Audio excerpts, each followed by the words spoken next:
Now, the last year has shown, just how important the position of governor is, as we navigate our way through this pandemic, for example. And you spoke about this before when you were talking earlier about Texas and Florida. But with those states in particular, how would you compare your performance to that of people like Ron DeSantis and Greg Abbott as far as, these last few weeks have been concerned?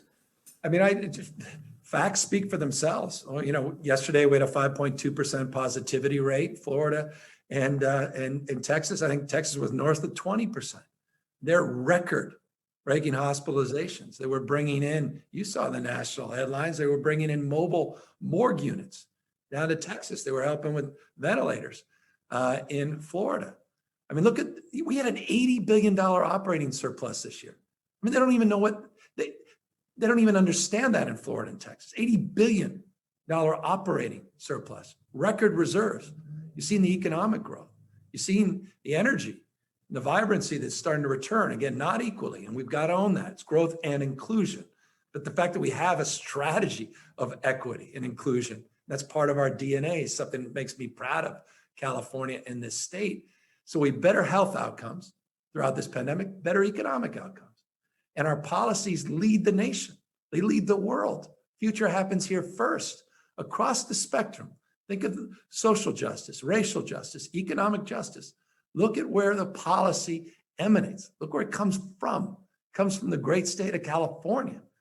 And so I don't, with respect, I don't even like being in the same breath as their approach to policy making. And finally, just this, we're open argument, interest, and evidence. I'm not an ideologue. And there's humility here, man. This has been hard this last year and a half. And I have great respect for governors of all political stripes. None of us were given a playbook on this. Yeah. It's one thing to go back to clips in 1918, 1919.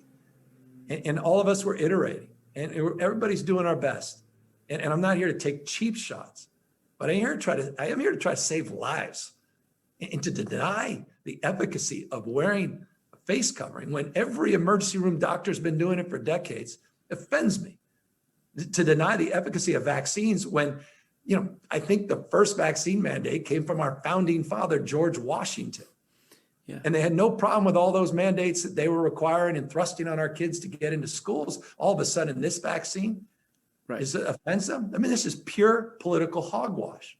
It's pure ideology and a party that's been taken over increasingly by conspiracy theorists and extremists. I mean, I don't know what happened. I mean, I sit every day in Ronald Reagan's old desk and old office. I don't know what happened to the good old days. I mean, Reagan's starting to look like the good old days to me, even though we're reinvesting in the cuts he made on mental health half century ago, and finally making historic investments this year to make up